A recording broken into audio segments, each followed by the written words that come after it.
Okay, great.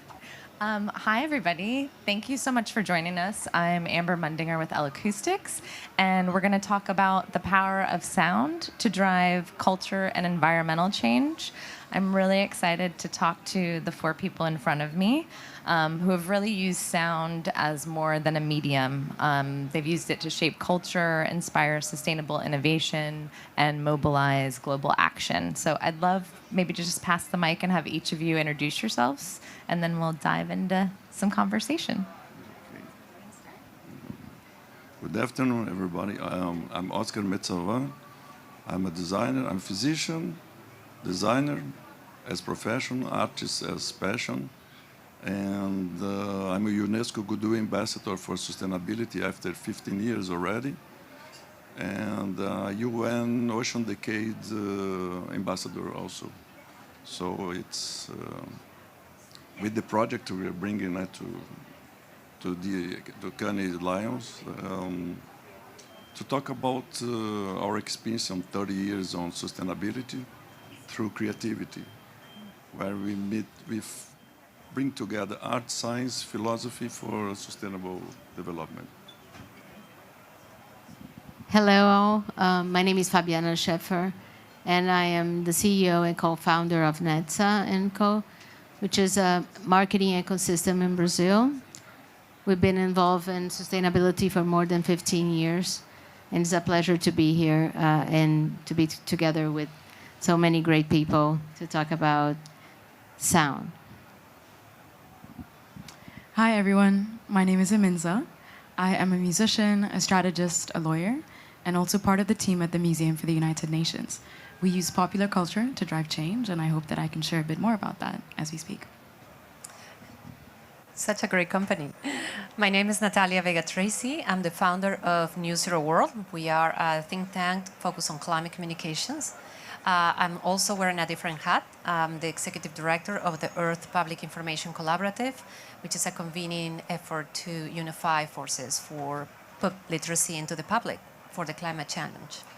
It's great to be here. My previous life was in advertising, but in the past 10 years, I've been focusing on impact. Thank you for having us. Love it. So all of your worlds are converging. I can't lie. Well, this question's really for all of you. I mean, sound, I think in some way, shape, or form for each of you and everything that you work on has been used, as an immersive art form to shape how we experience the world. For each of you, how does sound move just beyond being heard and becoming something that shapes culture and really sparks change for each of your works? We'll go that way next time. As during the Renaissance, coming from Middle Age, we learned how to be more humans. It was a great change in the lines of civilization, and this is what happened over the last 500 years. We became more humanist through science, philosophy, and art. We developed our civilization. We are living another moment. It's the moment that us understand as humans how to be related with nature. The same experience we had how to respect and be related for the other after the Middle Ages, in the Enlightenment moment. I think we live in a moment allowed to connect ourselves to nature in another ways. And one of the ways are the sounds.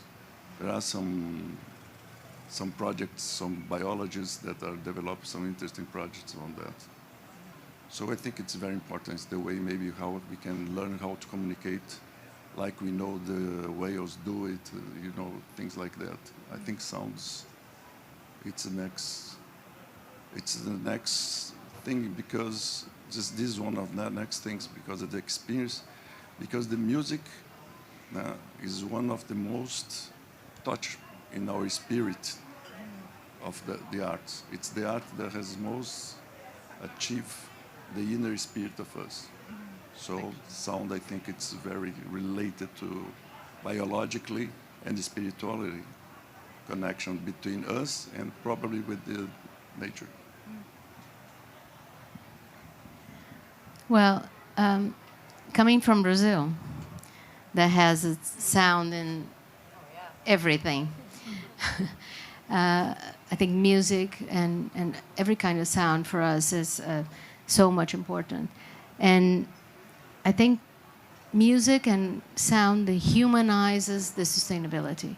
So it brings something more human to it.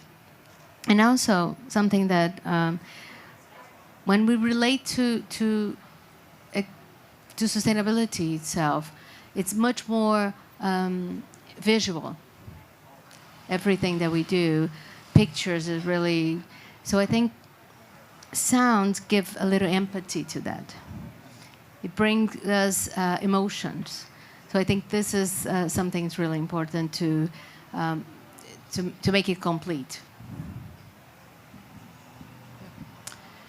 I would say it's tempting to think of sound as a way to get a message out. But sound is really an expression of the things that people care about. And so it's also a map to the things that people love. We hear a song and we don't always learn the lyrics, but the lyrics we remember are because of the songs we love. And so I see sound as a way to really get to know what people care about, and that then being a bridge to speaking their language. And for sustainability, at the Museum for the United Nations, on what you said, we made nature an artist in her own right. And that means using sounds of nature and music, and some of those royalties going back to nature conservation. So you listen to a track because you see your favorite artist's name, whether you know it or not, just that simple action is already having tangible impact for conservation. That's one way we use what people love to have sustainable impact. That's such a project. Amazing, by the way. It is. It is.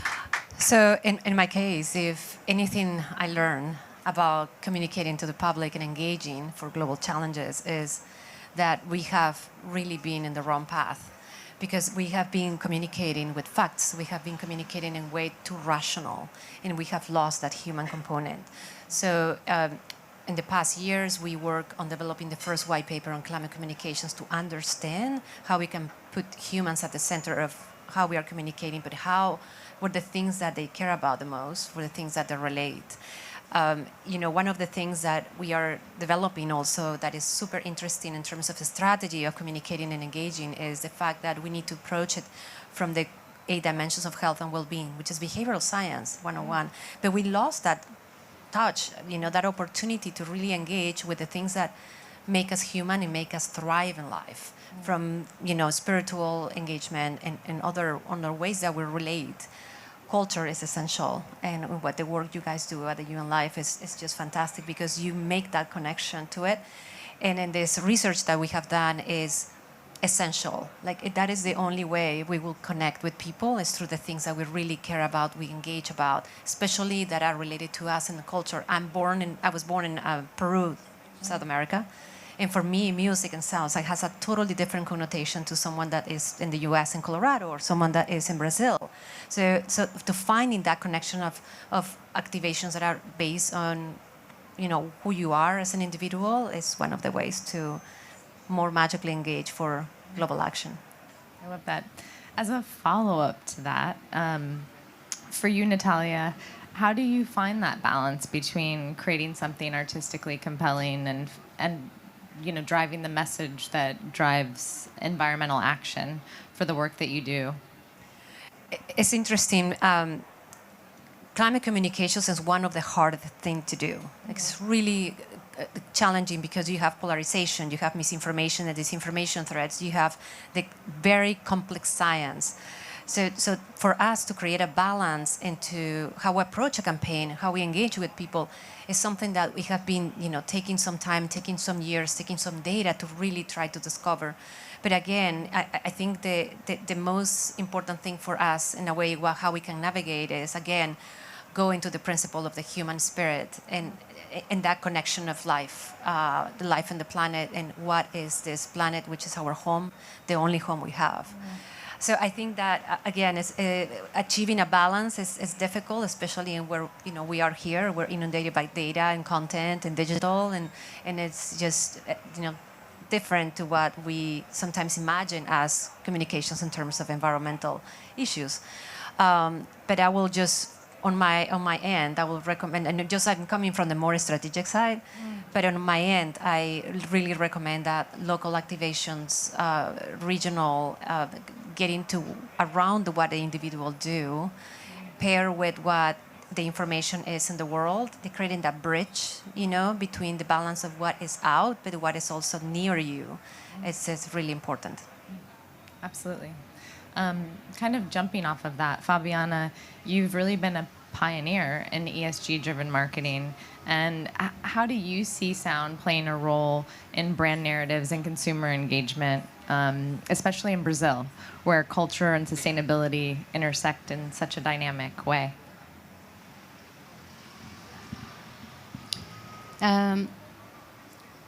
Well, as I said, Brazil, it's full of music. So sound for us is really important. And I think what makes it special is that sounds make the intangible tangible. So like experience, so like brand experience, that you need to feel it, you need to be in contact with, sound is the same thing. It makes you connect. So it's really, really, really important. So in my way of thinking is that connections is more than never important to people. And so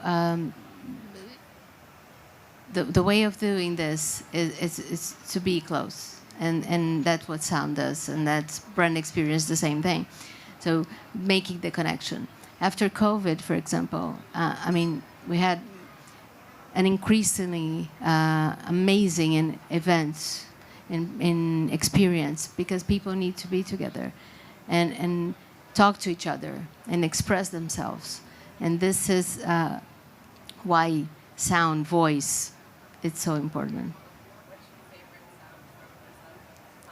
My favorite sound? Oh. Well, after seeing, maybe you also saw yesterday on the Crescent, the samba parade. Yeah. Carnival. The carnival, yeah. But I think samba is something that touches me.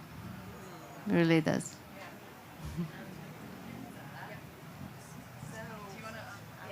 I'm sorry. No, you're fine. We're just tag teaming with the mic. I wanted to ask you, music, as we've all kind of talked about, is such a connector and has long been used for social movements.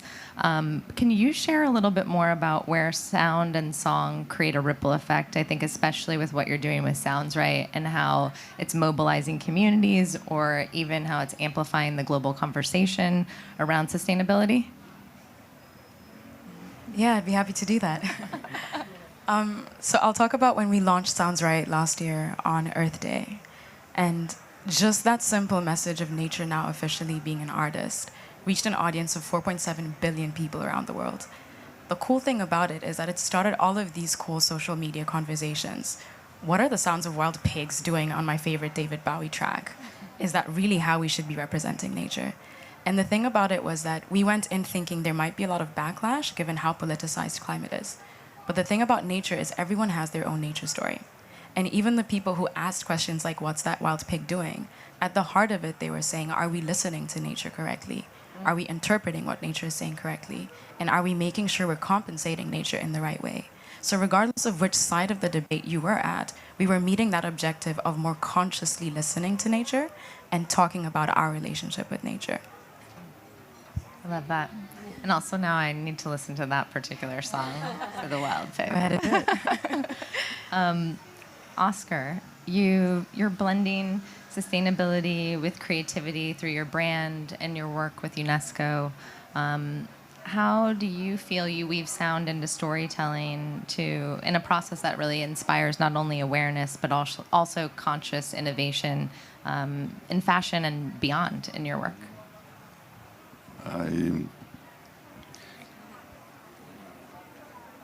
It's sustainability for us to have a change that we need, of course. For me, it's an act of activism. It's an act of counterculture. It's an act where we need to bring ancestral culture with nature and technology nowadays together to make this change. So when I do my art installations and my art movies, I try to bring the kind of music that brings activism, mixing primitive sounds with nature sounds and electronic or classic music, you know, all together, because this is kind of rhythm brings you to feel like you are an earth brigader. You are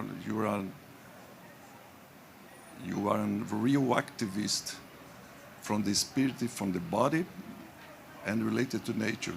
I think we need this spirit now. And we have to be guardians of the planet, not guardians of the technology, of the social media, etc., etc. And music, you know, this kind of music that moves that you feel the body, the primitive sounds together. I think it's super important this moment. I think we need something like Act Now. Take it back for a second. I wanted to ask all of you, I mean, activism and to, you know, everybody's point around talking about sustainability can be difficult to educate people, the misinformation that's out there. How, like for each of you, what have been some of the surprising obstacles in using, well, just in general, but in using even sound as a tool for systematic change? How have you each creatively overcome that? And can we maybe start with you, Natalia?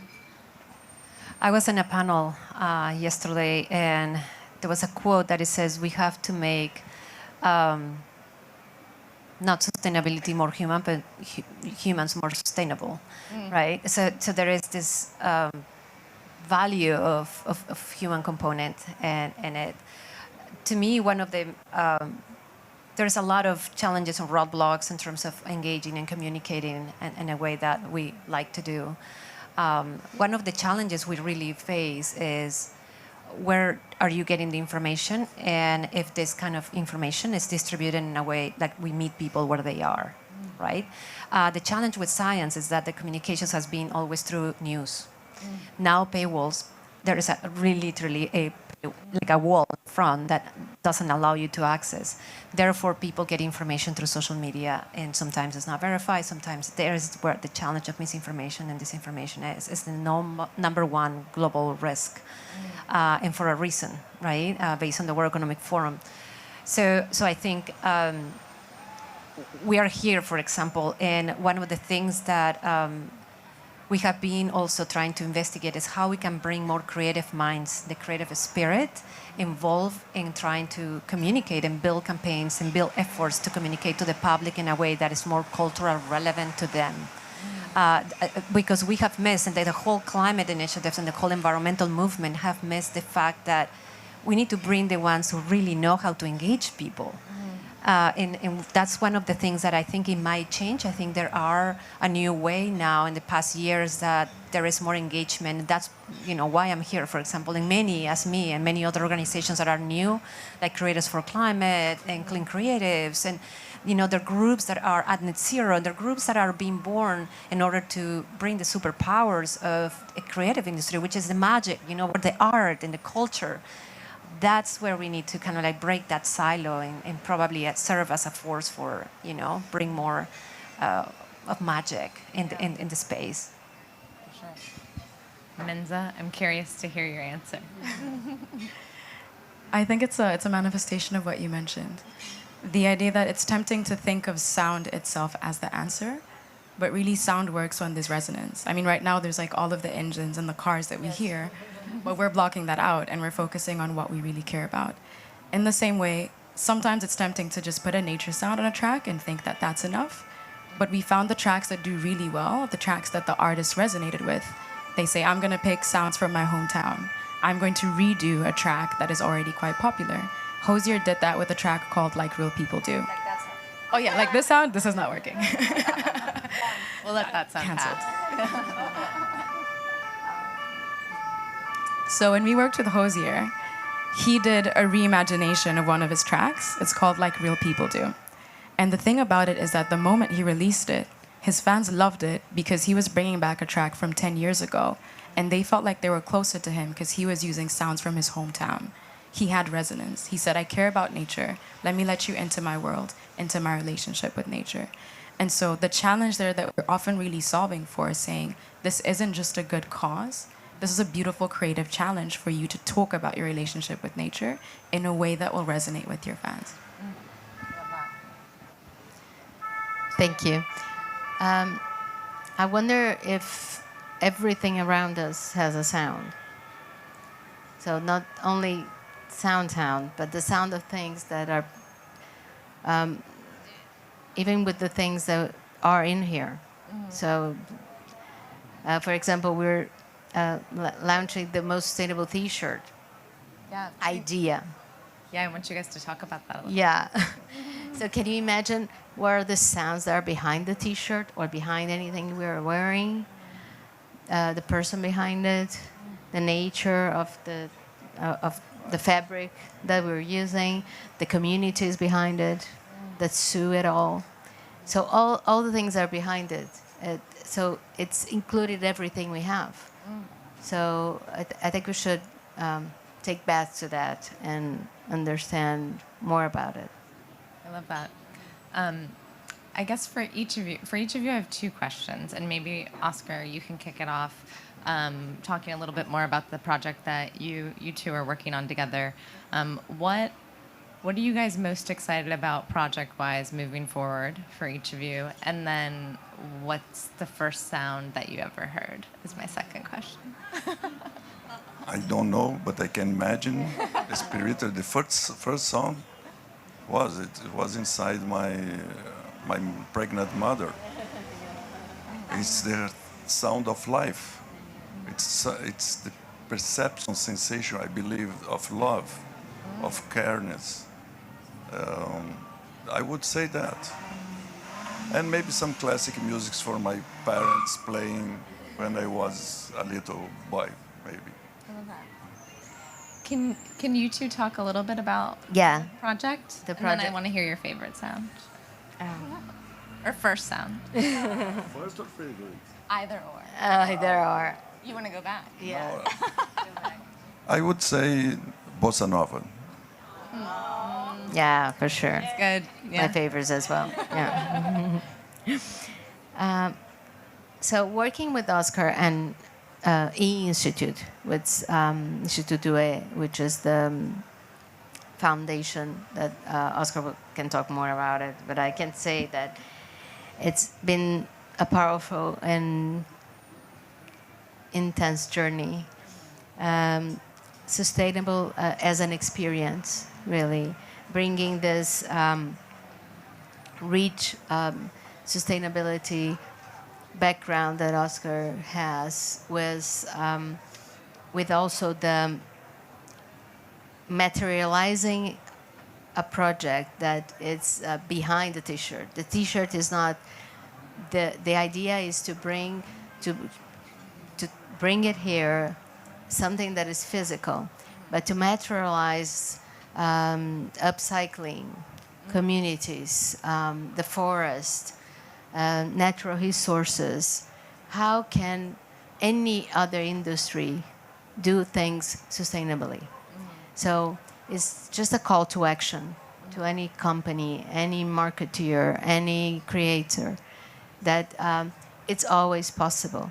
And I want Oskar to explain where this come from, but the concept behind this is as sustainable as possible, as soon as possible. So this is something that inspired us, and it has its sounds behind it. Well, it's already 30 years developing sustainable projects on social impact and in the environment. But about the T-shirt, it's an analogy from many industries. It's a T-shirt. It's not about the object. On sustainability, the beauty of the sustainability is not about the product or the service that you have, but what's behind it, the supply chain.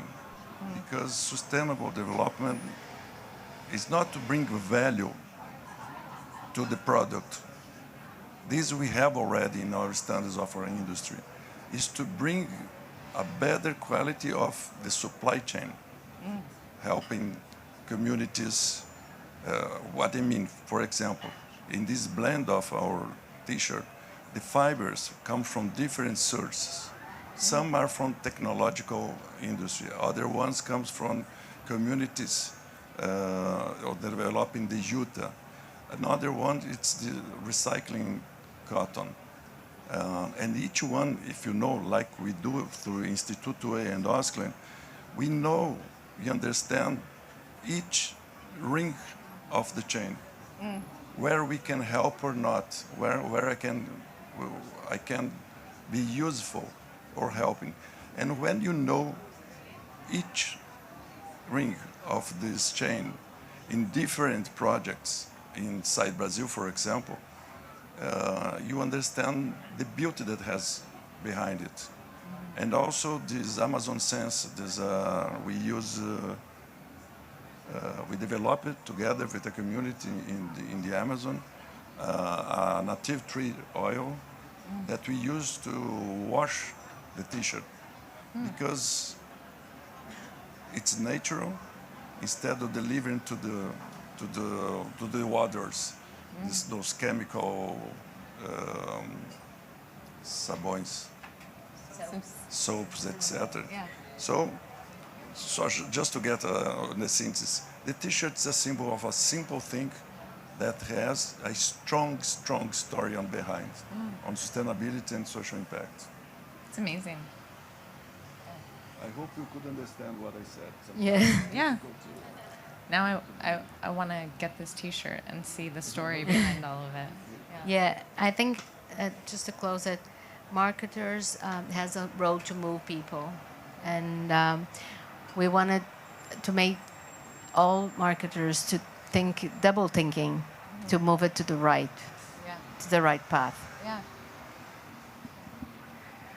Well, at Sounds Right, we're really grateful to have achieved 200 million streams over just the past year and a half. Thank you. One change that we're really looking forward to is having a platform where any artist, no matter how big or small, can feature nature in their music and upload that. And what that means is that we exponentially increase how many people join this conversation and raise funds for nature. We also exponentially increase how many music fans we can have. My favorite sound is a baby laughing from their belly. You can't not laugh with them. That's so good. I love that one. So I was born in Lima, Peru, on the coast. So for me, my favorite sound is the ocean. Whatever I am, and I'm in the ocean sitting, that's home.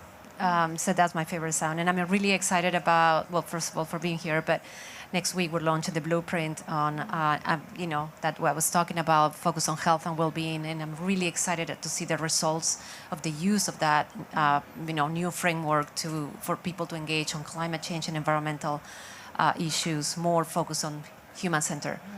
Thank you. Thank you all. Yeah, and thank you everybody for listening. Okay.